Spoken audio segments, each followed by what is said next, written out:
तो स्वागत है आप सबका करियर शाला में और हम आ गए हैं अपनी नई वीडियो के साथ जो कि है एसबीआई क्लर्क की स्ट्रैटेजी वीडियो। अगर आप भी सोच रहे हैं एक महीने के अंदर एसबीआई क्लर्क को क्लियर करने का तो मेरी मान लीजिए इस वीडियो को एंड तक जरूर देखिएगा।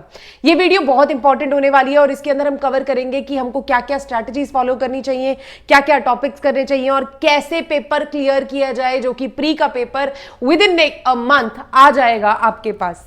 तो अगर आप भी हैं तैयारी में तो प्लीज रुक जाइए इस वीडियो के अंदर। हम शुरू से लेके एंड तक आपको बताएंगे कि पर डे के हिसाब से एक महीने के अंदर आपको करना क्या है। तो इस बात को जान लीजिए और चलिए शुरू करते हैं अपना स्ट्रैटेजी वीडियो। तो जी स्वागत है आपका आज की हमारी वीडियो के अंदर जहां पे हम कर रहे थे स्ट्रैटेजी की बात। तो शुरू करते हैं एसबीआई क्लर्क की सबसे पहले जो नोटिफिकेशन आया है उसके अकॉर्डिंग जो मेन डिटेल्स हमें पता होनी चाहिए उसके बारे में बात करते हैं। एसबीआई क्लर्क में जो वैकेंसीज है 8283 है, इसके अंदर 750 जर्नल की फीस है और SC ST के लिए कोई फीस नहीं है। इस पे आपको प्री ट्रेनिंग भी दी जाती है अगर आप SC ST हैं तो। यहाँ पे आता है एज लिमिट की बात। एज लिमिट 20 से 28 साल है। अगर आप 20 से 28 साल में लाई करते हैं तो पेपर आप ये भर सकते हैं। और सिलेक्शन प्रोसेस सबसे इंपॉर्टेंट चीज that is preliminary exams, mains exam, English और रीजनल जो आपके पास लैंग्वेज होती है उसका एग्जाम भी होता है। This is very very important क्योंकि यहाँ पे आपकी जो पोस्टिंग होती है आपके रीजन के अंदर की जाती है तो आपकी रीजनल लैंग्वेज आपको आनी बहुत जरूरी है। फॉर एग्जाम्पल अगर मैं पंजाब में रहती हूँ तो मेरे लिए पंजाबी बहुत बहुत जरूरी है। तो सिलेक्शन प्रोसेस के अंदर सबसे पहले आपका प्री होगा। प्री एग्जाम्स आपको पता है आने वाले हैं जस्ट एक महीने के अंदर और अगर आपकी तैयारी में है दम तो आप क्लियर कर ही लेंगे। तो चलिए क्वालिफिकेशन पे चलते हैं। Bachelors degree for this post and obviously आपको बैचलर्स डिग्री होनी चाहिए या उसके आपके इक्वलेंट कोई भी डिग्री जो कि आपको कह सकते हैं कि बैचलर के इक्वल मानी जाती है उस डिग्री के साथ आप ये कर सकते हैं। इंटीग्रेटेड ड्यूअल कोर्स भी अलाउड है और computer literacy is very very important. इसमें कंप्यूटर नॉलेज बहुत ज़्यादा रिक्वायर्ड है फॉर एसबीआई क्लर्क। इसमें ऐसा नहीं है कि आपको हाई फाई कंप्यूटर की लैंग्वेज चाहिए, आपको सिर्फ और सिर्फ एक कंप्यूटर कोर्स भी अगर आपने किया हुआ है अप्रॉक्सीमेटली 120 आवर्स का तो भी चल जाएगा। तो मतलब अगर आपके पास कोई कोर्स है, आपके पास कोई चीज़ है जिसने आप प्रूव कर सके कि आपने कंप्यूटर्स कर रखा है, इवन 10th के अंदर आपने कंप्यूटर्स कर रखा है, +1 +2 के अंदर आपने कंप्यूटर्स एज अ सब्जेक्ट लिया हुआ है तो भी आपके लिए एलिजिबल है। तो ये ध्यान रखिए कि आपको कंप्यूटर की नॉलेज होनी जरूरी है, एक्स्ट्रा नॉलेज या बहुत सारी नॉलेज की जरूरत नहीं है। Exam pattern for 2024 prelims. अब आते हैं प्रीलिम्स के ऊपर जो कि फेज 1 है हमारा। इसके अंदर अपने पास आएगा English language, numerical ability and reasoning. अगर मैं बात करूं इंग्लिश लैंग्वेज की, इसके अंदर होंगे 30 questions, numerical ability 35, reasoning 35, total 35 marks के होंगे और टोटल पेपर जो होगा वो 100 मार्क्स का होगा। अगर टोटल एग्जाम 100 मार्क्स का है और इसके लिए 20-20 मिनट मिल रहे हैं तो मेरी मान लीजिए कि पेपर को क्रैक करना थोड़ा डिफिकल्ट हो जाता है क्योंकि यहाँ पे 20 मिनट में विंडो बिल्कुल बंद हो जाएगा। अगर आपने 30 क्वेश्चन पूरे नहीं पढ़े तो भी 20 मिनट में विंडो बंद हो जाएगा। और अगर आप ऐसा करते हैं कि आप सोचते हैं कि मैं आराम से करूंगा, मेरे को न्यूमेरिकल एबिलिटी पे टाइम लगेगा तो मैं न्यूमेरिकल एबिलिटी पहले कर लूँ, ऐसा नहीं होता इस एग्जाम में।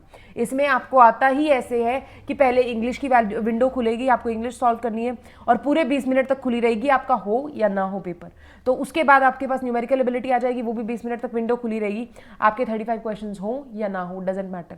उसके बाद नेक्स्ट आपका रीजनिंग आ जाता है और वो भी 20 मिनट की विंडो होती है, उसके अंदर फिर बंद हो जाता है। तो मेन आपको चीज़ मैं यहाँ पे बता दूँ, प्री का जो एग्जाम होता है बहुत ही ईजी एग्जाम होता है। अगर आपने बेसिक से तो कोई भी तैयारी कर रखी है तो ये पेपर तो आप क्लियर कर देंगे, लेकिन यहाँ पे जो मेन काम कर रहा है यहाँ पे टाइमर काम कर रहा है, यानी कि आपकी स्पीड सबसे इंपॉर्टेंट चीज है। स्पीड यहाँ पे सबसे पहले स्पीड से ही शुरू हो जाते हैं।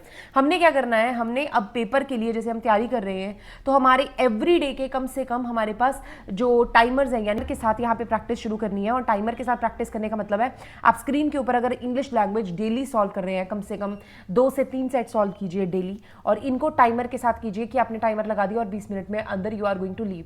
फिर उसके बाद चेक कीजिए whether the answers are coming correct और नॉट। ठीक है, तो ये करना बहुत बहुत ज़रूरी है। अभी आगे डिस्कस करते हैं प्री के बारे में। हमारे पास क्या आ जाता है, इसके बाद एग्जाम पैटर्न आ जाता है मेंस का। मेंस के अंदर होते हैं 4 subject, journal, English very very important, quantitative aptitude जो कि बहुत इंपॉर्टेंट है, 50 मार्क्स का होगा और 50 क्वेश्चन ही होंगे इसके अंदर। रीजनिंग एबिलिटी के 50 क्वेश्चन और ये 60 मार्क्स का होने वाला है, और इसके अंदर कंप्यूटर एप्टीट्यूड भी है। इसके बाद हमारे पास banking affairs, journal, financial awareness, ये सब आता है। यहाँ पे आपको ज़्यादा पढ़ने की ज़रूरत नहीं है, आपको बैंक से रिलेटेड, फाइनेंशियल लिटरेसी से रिलेटेड जो भी चीज़ मिलती है आप वो पढ़ सकते हैं। आपको ज़्यादा हिस्ट्री में जाने की ज़रूरत नहीं है, बिकॉज ये वाला पार्ट कवर करने के लिए आपकी जो नॉलेज है, बैंकिंग अवेयरनेस है, वो बहुत ज़्यादा ज़रूरी होनी चाहिए। ठीक है, इसके बाद 200 मार्क्स का पेपर होता है। इसके अंदर भी विंडो होता है, लेकिन ये 35, 45, 45 और 35 मिनट्स का होता है। इसके अंदर आपको ध्यान रखना पड़ेगा, ये भी बिल्कुल वैसे ही है जैसे कि आपका ओपन हुआ विंडो 35 मिनट्स के लिए आपको इंग्लिश ही करनी है उन 35 मिनट के अंदर। 45 मिनट्स के लिए अगर विंडो ओपन है तो आपको क्वांटिटेटिव एप्टीट्यूड यानी कि मैथमेटिकल रीजनिंग, मैथमेटिक्स ही करनी है, और ये 45 मिनट्स में 50 क्वेश्चन आपको खत्म करने ही हैं। रीजनिंग एबिलिटी की जब बात करते हैं तो आपके पास 50 क्वेश्चन होते हैं, इनका लेवल डिफरेंट होता है, तो इसलिए 60 मार्क्स के हैं और 45 मिनट्स इनके लिए दिए जाते हैं। इसके लिए आपके पास फाइनेंशियल अवेयरनेस के लिए भी 50 क्वेश्चन 50 मिनट, तो आप देख लीजिए आपको यहाँ पे टाइम गेम के साथ ही करना पड़ेगा। अब आते हैं सैलरी के ऊपर। तो देखिए सैलरी अगर बात करें तो इसकी बेसिक पे 19,900 है, लेकिन बाकी सब चीज़ें यानी कि हमारी dearness allowance, house rent allowance, transport allowance सब जोड़ के हमारे पास बनता है 32,564.50, और आपकी इन हैंड यानी कि आपका मैक्सिमम जो आ जाता है वो आ जाता है 47,920। 47,920 आपका इंक्रीमेंट्स के बाद होता है, नेट पे आपकी वैसे ये है, मतलब इन हैंड आपको ये मिलेगा। तो बाकी डिडक्शन वगैरह होगी तो उसके साथ आपको पता लग गया कि आपकी इन हैंड पे ये है, अगर आप क्लरिकल का पेपर क्लियर कर लेते हैं। पर हर साल इसका इंक्रीमेंट अच्छा खासा होता है, और एज अ क्लर्क आपकी जो मैक्सिमम सैलरी बनती है वो 47,920 बनती है।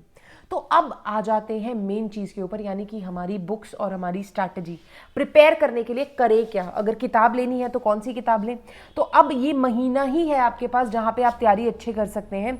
तो बुक टू बी परचेज सबसे पहले चलते हैं, और मेरी याद रखिएगा बात, मैं प्री और मेंस दोनों के लिए बुक्स बता रही हूँ, तो आप ये नहीं कह सकते कि मैं प्री के लिए कर रहा हूँ तो मेंस के लिए क्या करूँ। आपको दोनों के लिए एक ही बुक प्रिपेयर करनी है। अगर आपकी तैयारी अच्छी हो जाती है तो उसको प्रैक्टिस बार बार करते रहें।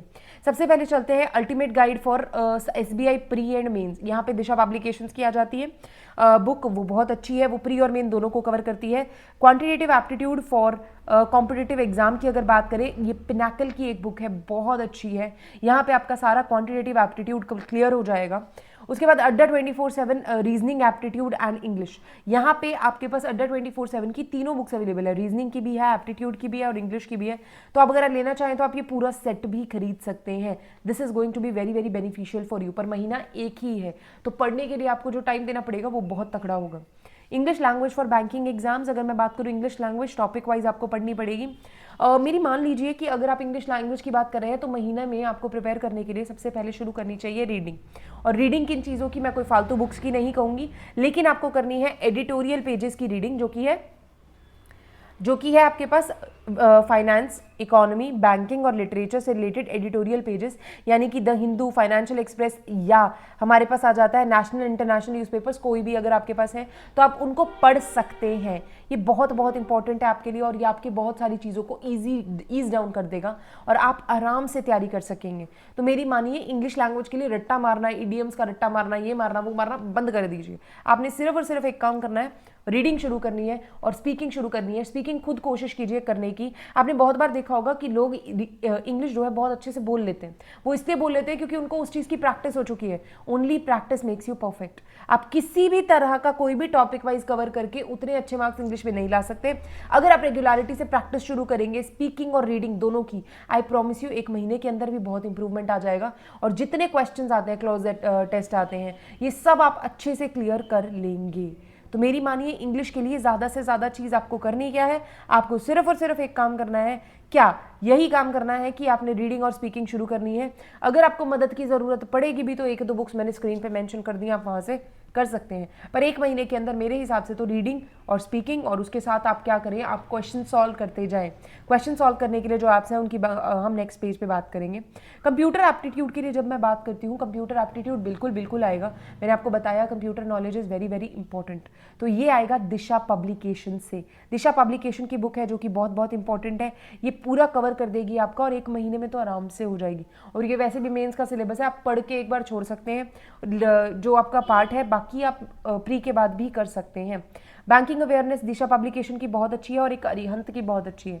तो अगर आप तैयारी शुरू कर रहे हैं तो पूरा सेट मंगा लीजिए, ताकि अगर आपको हो रहा है कि मेरे को पेपर इस बार क्लियर करना ही है 1 महीने के अंदर, तो आपकी तैयारी मेंस की कम ना पड़ जाए। प्री तो हो जाएगा, प्री तो बहुत ही ईजी है, बहुत ही ईजी बेसिक लेवल होता है, ज़्यादा कुछ है नहीं, लेकिन उसका सिलेबस हमने स्क्रीन पे डाल दिया, आप एक बार चेक कर लीजिएगा। अगर आप प्री की तैयारी कर रहे हैं तो मेंस की तैयारी भी साथ में शुरू कीजिए। और अगर आपका एम है कि आपको क्लरिकल में जॉब लेनी ही है, तो ये सारा सिलेबस बाकी क्लरिकल एग्जाम्स का भी पार्ट है, तो आगे भी आपके काम आ जाएगा। तो अब करते हैं कि हमें तैयारी कैसे करनी है। हमने सबसे पहले वो टॉपिक्स उठाने हैं जो कि बहुत बहुत इंपॉर्टेंट है। जैसे कि मैथ्स के अंदर हमारे पास आ जाता है ratio and proportion, average, partnership, mixture, allegations, percentage. उसके बाद आ जाता है हमारे पास कोडिंग, रीजनिंग के अंदर coding, decoding, analogy, blood relations, sitting arrangement. Sitting arrangement बहुत दिमाग खराब करता है, मैं सच में कह रही हूँ, इसकी प्रैक्टिस तो आज से ही शुरू कर दो। और सिटिंग अरेंजमेंट में कोई ये जरूरी नहीं है कि तुमको आना चाहिए कुछ, तुमको क्वेश्चन पढ़ना आना चाहिए, उसकी फ्रेमिंग आनी चाहिए। अगर हेल्प चाहिए तो 2-4 वीडियोस यूट्यूब पे देख के तुम आराम से सिटिंग अरेंजमेंट के क्वेश्चंस लगा सकते हो। डिसीजन मेकिंग बहुत गलत होती है। मतलब मैंने जब स्टार्टिंग में पेपर देना शुरू किया था तो मैंने ये रियलाइज किया कि मैं जो आंसर मार्क करके आती थी वो कभी आंसर का पार्ट होता ही नहीं था। मोस्ट ऑफ द टाइम ऐसा होता है कि डिसीजन मेकिंग में हम अपना दिमाग चलाते हैं, पर एक्चुअली क्या चलना होता है, वहां पे जो स्टेटमेंट्स दी होती है सिर्फ उन्हीं के बारे में चलना होता है, मतलब वही फॉलो करनी है आपको।